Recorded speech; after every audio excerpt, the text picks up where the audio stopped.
ادا کرے گا، اللہ تبارک و تعالی اس کو دنیا میں بھی آباد فرما دیں گے اور آخرت میں بھی آباد فرما دیں گے۔ اور جو اس سے دور ہوگا تو اللہ تعالی دنیا میں بھی دور کر دیں گے اور آخرت میں بھی دور کر دیں گے۔ اللہ کا یہ کلام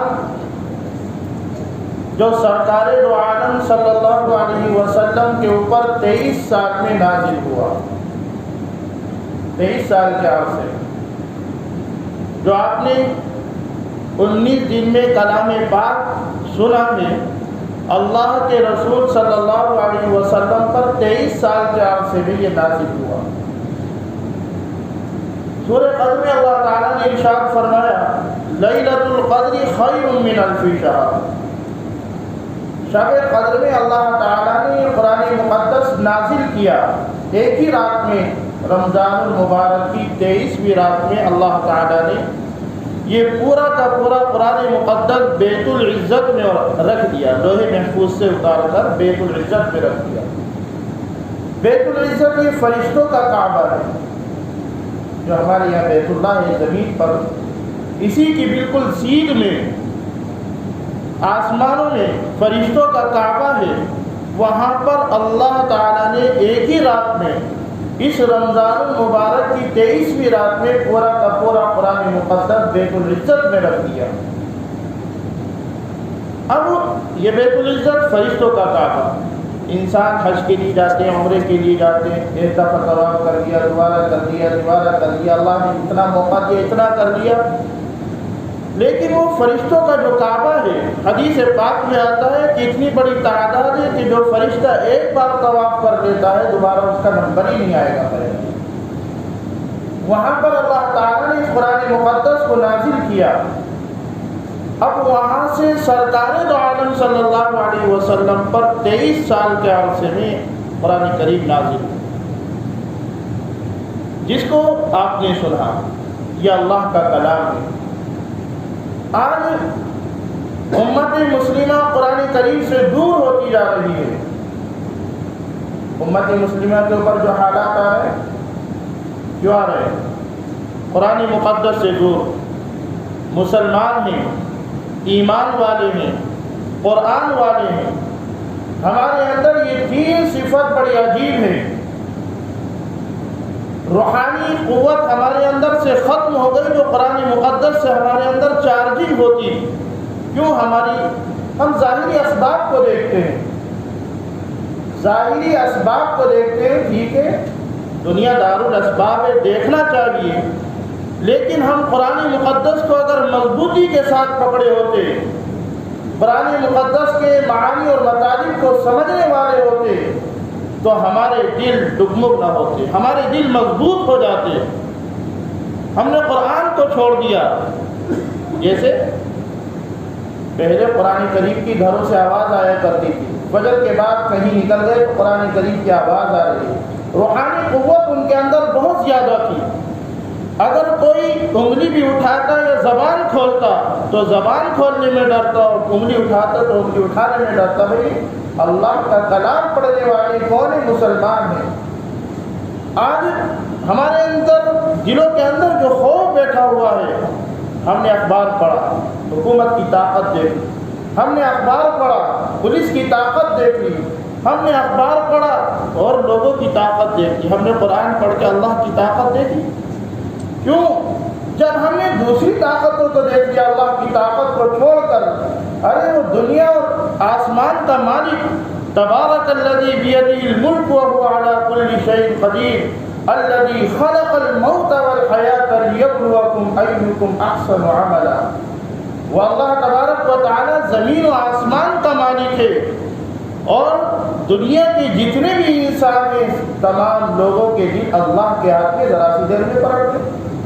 ہم دنیا کی طاقت کو دیکھ رہے ہیں، اللہ کی طاقت کو نہیں دیکھ رہے۔ ہم اللہ سے دور، اللہ کی کتاب سے دور، اللہ والوں سے دور، ہم نے دنیا کے اوپر نظر رکھی تو اللہ نے ہمیں دنیا کے حوالے کر دیا۔ آج بھی اگر امت مسلمہ عروج چاہتی ہے کہ ہم جو ذلت کی اور پستیوں کی تہ میں دبے ہوئے ہیں، کہ ہمارے اوپر حالات آ رہے ہیں، جو چاہتا ہے ہمیں ہمارے اوپر حملہ کر دیتا ہے، جو چاہتا ہے ہمیں جلا دیتا ہے، جو چاہتا ہے ہمارے اوپر جو چاہتا ہے کرتا ہے۔ کیوں؟ ہم اللہ سے دور ہو گئے، ہم قرآن سے دور ہو گئے، تو اللہ نے ہمیں دنیا کے حوالے۔ آج بھی اگر اللہ سے لو لگا لی، قرآن سے لو لگا لی، اپنی روحانی طاقت مضبوط کر لی، تو ایمان والا ٹس سے مس نہیں ہو سکتا۔ ایمان والے کو چاہیے کہ ہم اللہ کو مانتے ہیں، اللہ کے رسول کو مانتے ہیں، قرآن کو مانتے ہیں، ہم کسی اور کو نہیں مانتے۔ ایمان والوں کو تو یہی سبق سکھا ہے، آمنت باللہ وملائکتہ وکتبہ ورسلہ والیوم الآخر والقدر خیرہ وشرہ من اللہ تعالی والبعث بعد الموت۔ ہر بندہ ہر ایمان والا پڑھتا ہے۔ اس کا معنی سمجھا، اس کا مطالب سمجھے کیا ہے؟ آمنت باللہ، ایمان لایا میں اللہ پر، وملائکتہ، کتابوں پر، فرشتوں پر، کتابوں پر، وکتبہ ورسلہ، رسولوں پر، والیوم الآخر والقدر خیرہ وشرہ، اچھی بری تقدیر پر بھی ایمان لایا۔ کیا معاملہ تھا کہ صحابہ کرام مختصر سی جماعت تھی اور کفار ان سے تھراتے تھے، ڈرتے تھے، ایمانی طاقت تھی۔ غزوہ بدر کے موقع پر صحابہ کرام مختصر سی جماعت اللہ کی مدد آئی، اللہ پر انہوں نے بھروسہ کیا، اللہ پر یقین کیا، اللہ کے کلام کو مضبوطی سے پکڑا۔ آج کتنے آدمی ہیں جہاں رمضان المبارک گیا، قرآن بھی گیا، مثال دے کر جائے گا۔ قرآن کا حق تو یہ ہے کہ ہم روزانہ قرآن کریم کو پڑھیں، قرآن کریم کی روزانہ تلاوت کریں، کیونکہ اللہ کا انعام، اللہ کا فضل ہے کہ اللہ نے ہم سے قرآن کریم سنوا لیا، قرآن کریم سنوا لیا۔ نہیں تو کتنے لوگ ایسے ہیں کہ مسجد کے قریب بھی نہیں آتے، کتنے لوگ ایسے ہیں کہ بھئی قرآن کا پتہ نہیں، نام کے مسلمان محمد عبداللہ عبد الرحمن نام رکھ دیا، نہ نماز کا معلوم، نہ قرآن کا معلوم، نہ ایمان کا معلوم، نہ کسی چیز کا نہیں معلوم۔ مختصر سے لوگ ہیں جو اللہ کو، اس کے رسول کو صحیح طریقے سے مانتے ہیں۔ تو جب ہم ان تمام چیزوں پر ایمان لائے تو اللہ کے علاوہ کسی سے کیوں ڈرے؟ اللہ کے علاوہ ہمارا ایمان کمزور، ہم قرآن سے لگاؤ نہیں رکھتے۔ پہلے تو سرکار دو عالم صلی اللہ علیہ وسلم کے زمانے میں بہت سارے واقعات ایسے ہیں کہ قرآن سے لوگ ہدایت حاصل کرتے تھے۔ قرآن سمجھ میں آئے نہ آئے، دیکھ کر پڑھو یا بغیر دیکھ کے پڑھو، ترجمے کے ساتھ پڑھو، بغیر ترجمے کے پڑھو، ہر اعتبار سے اللہ تعالیٰ قرآن پڑھنے والوں کو اپنا مقرب بنا دیتا ہے۔ کوئی سمجھے نہیں ایسے پڑھنے سے کیا فائدہ، قرآن کریم دیکھ کر پڑھنے سے کیا فائدہ، جب تک ترجمہ۔ قرآن کریم ایسے ہی پڑھو جیسے پڑھا جائے، اللہ کا انعام تمہارے اوپر ہوگا، تمہاری دل کی قوت مضبوط ہوگی۔ اللہ کے رسول صلی اللہ علیہ وسلم جب مکہ معظمہ میں تلاوت کیا کرتے تھے تو جو کفار مشرکین ہوا کرتے تھے وہ چھپ چھپ کر سنتے تھے۔ اگر آپ امام حرم بیت اللہ میں قرآن کریم پڑھیں تو کتنا شاندار لگتا ہے، اور اللہ کے رسول صلی اللہ علیہ وسلم اگر مکہ میں قرآن کریم پڑھے تو کتنا شاندار لگتا ہوگا۔ کفار اپنے بستروں سے اٹھ کر اللہ کے رسول کا کلام کان لگا کر سنا کرتے تھے۔ حدیث پاک میں آتا ہے جو مکہ کے سردار تھے، ابو جہل جیسا آدمی، جو یہ کہا کرتا تھا کہ اگر کوئی شخص اللہ کے رسول کا سر میرے پاس لے کر آئے گا تو میں اس کو انعام میں 1000 اونٹ دوں گا، 100 اشرفیہ دوں گا جو اللہ کے سر کو لے کر آئے۔ لیکن دن میں یہ بات کرتا تھا اور رات میں بیت اللہ کے قریب جاتا اور کان لگا کر اللہ کا کلام سنا کرتا تھا جب رسول اللہ پڑھا کرتے۔ اتفاق ایسا ہوا 3 تھے، ایک ابو جہل، دوسرا اخنس اور تیسرے ابو سفیان جو بعد میں اسلام لے آئے۔ یہ مکہ کے بڑے بڑے سردار تھے۔ جب اللہ کے رسول صلی اللہ علیہ وسلم مکہ معظمہ میں قرآن کریم پڑھا کرتے تھے رات کے وقت تو یہ تینوں آتے اور کان لگا کر سنا کرتے تھے۔ جب اللہ کے رسول فارغ ہو گئے تو یہ بھاگا کرتے تھے چاروں طرف، کسی چوراہے پہ جا کے مل رہے، ارے کہاں سے آ رہے؟ ارے یار ہمیں نیند آ رہی تھی، نیند نہیں آئی کہ بھائی اللہ کے رسول کلام پاک پڑھ رہے ہوں گے، دل نہیں مانا، ہم نے سوچا کہ لاؤ سن کر آئے۔ کہ اگر تم سنو گے تو یہ بتاؤ کہ جو مکہ کے لوگ ہمیں ماننے والے ہیں تو وہ کہیں گے کہ اللہ کے رسول سے تو ہمیں دور کریں، خود اللہ کا کلام سننے جا رہے ہیں۔ کہا کہ یہاں پر قسم کھاؤ کہ آئندہ ہم نہیں آئیں گے۔ تینوں نے اس کا معاہدہ کیا، عہد کیا کہ کل سے ہم، ایک دن ہوا، دوسرے دن ہوا، تیسرا دن، تینوں دن اللہ کا کرنا ایسا ہوا کہ چوراہے پر مل گئے کہ بھائی ہمیں نیند ہی نہیں آتی، ہمیں چین نہیں ملتا جب تک کہ ہم اللہ کا کلام نہ سن لیں، لیکن ایمان نہیں لاتے۔ وہ جانتے تھے کہ اللہ کا کلام ہے لیکن اللہ کے رسول کو مانتے نہیں تھے۔ سب چیزیں مانتے تھے، بھائی اب اللہ کو ماننا ہے، یہ بھی ماننا ہے کہ اللہ کا کلام ہے، اور سب چیزیں مانیں گے، اللہ کے رسول کو بھی مان لیں گے، لیکن ہمیں اس بات کا خطرہ ہے، ہم اس کو نہیں مانتے کہ ہم مرنے کے بعد دوبارہ زندہ کیسے ہوں گے، یہ ہماری سمجھ میں نہیں آتا۔ والقدر خیری و شری من اللہ تعالی والبعث بعد الموت، مرنے کے بعد دوبارہ زندہ کیسے ہوں گی یہ ہماری سمجھ میں نہیں آتا، اس لیے ہم ایمان نہیں لاتے۔ اور آج مسلمان بھی مرنے سے ڈرتا ہے، جب مرنے سے ڈرا ہے تو اس لیے بزدل ہو گیا۔ جب سے امت مسلمہ کے اندر یہ خیال آ گیا کہ ہم جئیں گے، مرنے سے ڈر گئے، تو دوسری قوم اس کے اوپر ہار گئی۔ حدیث پاک میں آتا ہے جب یہ مرنے سے ڈر جائے گی تو اس کے اوپر دوسری قومیں ہار گئی۔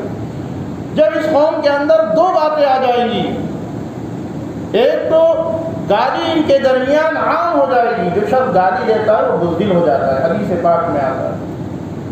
ہماری نوجوان قوم کے اندر گالی عام ہو گئی، اس لیے ہماری نوجوان قوم بزدل ہو گئی، اور جس کے پیٹ میں حرام کا لقمہ پہنچے گا وہ قوم بزدل ہو جائے گی، اور یہ دونوں چیزیں ہمارے اندر بہت زیادہ عام ہو گئی۔ اللہ تعالیٰ ہم سب کی حفاظت فرمائے۔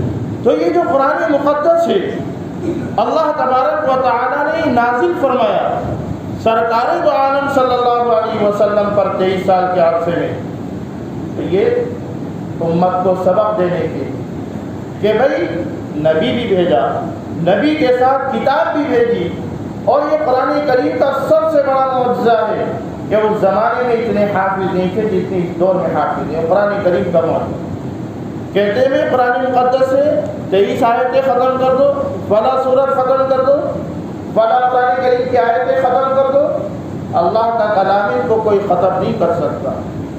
کیسے؟ بھائی اللہ تعالیٰ اور اللہ کا کلام جو اس کو ختم کرنا چاہے اللہ تعالیٰ اس کو ختم کر دے گا۔ ہم یہ دیکھیں کہ ہم اس کی کتنی قدر کرتے ہیں۔ اگر کوئی اسلام کو، قرآن کو، ایمان والے کو بدنام کرتا ہے تو ہم خود سوچیں کہ ہم اس کو کتنا بدنام کر رہے ہیں۔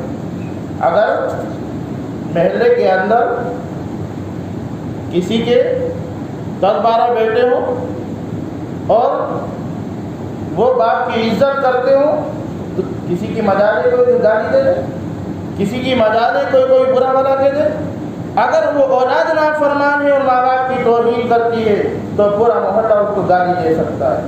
اگر ہم ایمان والے ہونے کے باوجود اللہ کے رسول کی، قرآن کی توہین کریں گے تو وہ تو ہم سے زیادہ کریں گے، وہ تو اس لیے بیٹھے ہیں۔ تو پہلے ہماری غلطی ہے کہ ہم قرآن کو سمجھیں، رسول کو سمجھیں اور اپنے آپ کو مسلمان سمجھیں۔ جب ہم یہ سمجھیں گے، جب ہمیں خود اپنی قدر نہیں تو دوسرا کیسے کر لے گا؟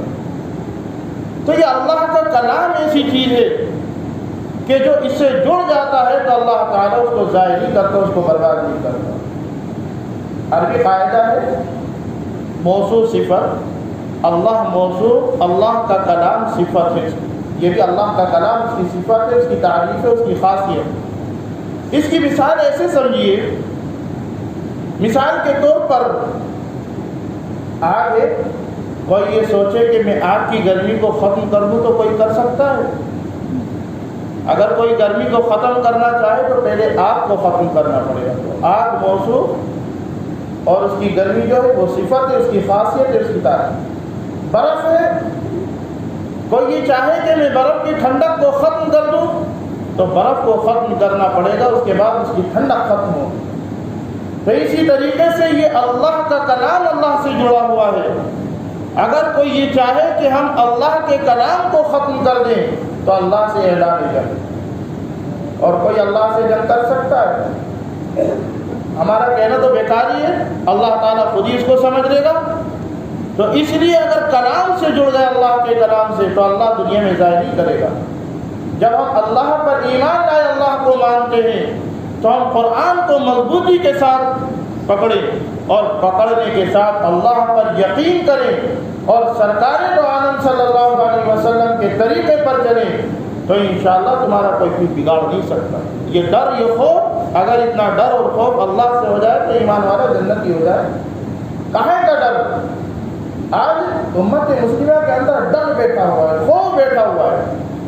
ایمان والا تو بڑا طاقتور ہوتا ہے، حدیث پاک میں آتا ہے، سرکار دو عالم صلی اللہ علیہ وسلم نے ارشاد فرمایا ایمان والا بڑا طاقت، کیسے؟ ایک تو ایمانی طاقت اس کے اندر ہوتی ہے، دوسری جسمانی طاقت اس کے اندر ہوتی ہے، یہ دو طاقتیں ملتی ہیں ایمان والے کے اندر، تو ایمان والا تو بڑا طاقتور ہے، ڈر کس بات کا؟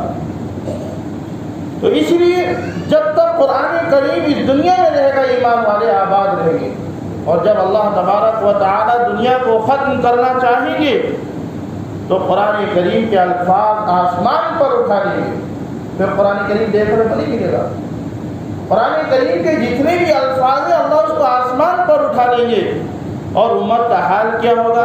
گھروں کے اندر قرآن کریم رکھے ہوں گے، کھول کر دیکھیں گے، اوراق تو ملیں گے، وقت تو ملیں گے، پیپر تو ملیں گے، لیکن اس کے الفاظ نہیں ملیں گے۔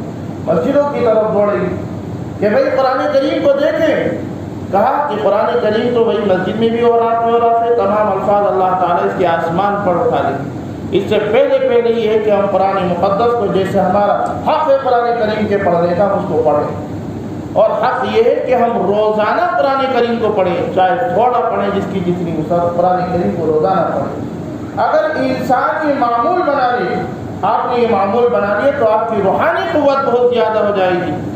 ہم یہ سوچتے ہیں کہ قرآن سے کیا ہوگا، ایمان سے کیا ہوگا، اللہ کرنے سے، لا الہ الا اللہ کرنے سے کیا ہوگا؟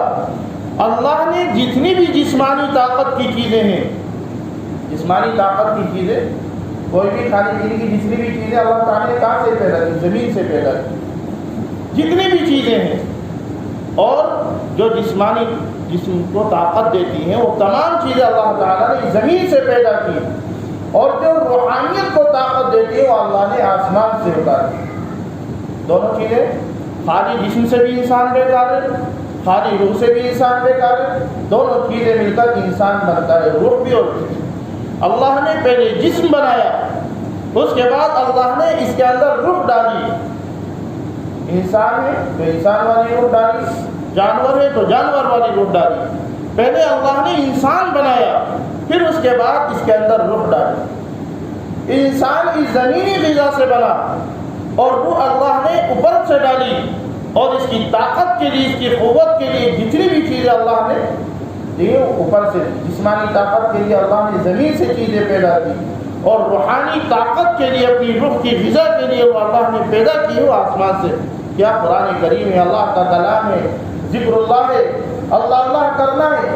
ہم ان تمام چیزوں سے دور ہوتے چلے گئے، نہ ہمارے درمیان ذکر عام، نہ ہم قرآن کریم کو پڑھتے۔ ہمارا جسم تو خوب ہے لیکن ہماری روح کمزور ہے، اگر کوئی بات ہوتی فوراً ڈر جاتے ہیں۔ کیوں؟ ہماری روحانیت طاقتور نہیں۔ اپنی روحانیت کو طاقتور بناؤ، چاہے جسم طاقتور ہو یا نہ ہو، تو دونوں چیزیں طاقتور ہونی چاہیے۔ تو اللہ نے یہ کلام ہمیں بڑا عجیب دیا، اس سے پہلے کہ بھئی قیامت کا دن آئے اور قرآن کریم ہمارے درمیان سے ہٹ جائے، ہم نے قرآن کریم کو کچھ معنی کے لیے سمجھا، بھئی کوئی آفت آئی، کوئی دکان کھولی یا مکان بنایا، قرآن خانی کر دو، سمجھتے ہیں قرآن کا حق ادا ہوا ہے۔ قرآن کا حق یہ کہ ہم روزانہ قرآن کریم کی تلاوت کریں، جتنا بھی ہو سکے۔ اللہ کا فضل و کرم ہے کہ اللہ نے اپنا کلام ہم سے سنوا دیا، یہ بہت بڑا انعام ہے۔ ہمارے بس کی بات نہیں، اللہ نے ہمارے اوپر فضل کیا، کرم کیا تو ہم نے سن لیا، نہیں تو ہم سے طاقتور لوگ باہر سڑکوں پر بیٹھے ہیں، ان کو معلوم قرآن ہو رہا ہے، تراویح ہو رہی ہے، اللہ کی توفیق سے۔ اللہ تبارک و تعالیٰ کی توفیق جب انسان سے، بندے سے چھنتی ہے تو اللہ اس کے مال میں کمی نہیں کرتا، اس کی اولاد میں کمی نہیں کرتا، اس کے جسم میں کمزوری نہیں کرتا۔ اللہ تعالیٰ کا انعام، جب اللہ تعالیٰ کسی بندے سے ناراض ہوتے ہیں تو سب سے پہلے اپنے سجدوں کی توفیق چیزیں، سجدے کی توفیق چھین لیتے ہیں۔ ہم یہ سوچیں کہ اذان ہو رہی ہے، حی علی الصلاۃ حی علی الفلاح، لوگ بیٹھے نماز کو نہیں آ رہے، اللہ نے توفیق سلب کر دی۔ معمولی بات نہیں کہ اللہ نے سجدوں کی توفیق ختم کر دی ان سے۔ ان کو چاہیے کہ بھئی اللہ کے دربار میں آئیں، توبہ اور استغفار کریں، مغفرت کا عشرہ چل رہا ہے، اللہ سے توبہ کریں۔ دیکھتے ہیں بھئی اذان ہو رہی، نمازی آتے ہیں، یہ کیوں نہیں جا رہا، یہ کیوں نہیں جا رہا، اللہ کی توفیق ختم ہو گئی۔ اللہ کے سجدوں کی توفیق چھین لیتا ہے جب کسی بندے سے ناراض ہوتا ہے۔ اللہ تعالی ہم سب کی حفاظت فرمائے اور ہم سب کو جو قرآن مقدس پڑھا ہے، پڑھنے والوں کو بھی، سننے والوں کو بھی اجر عظیم عطا فرمائے۔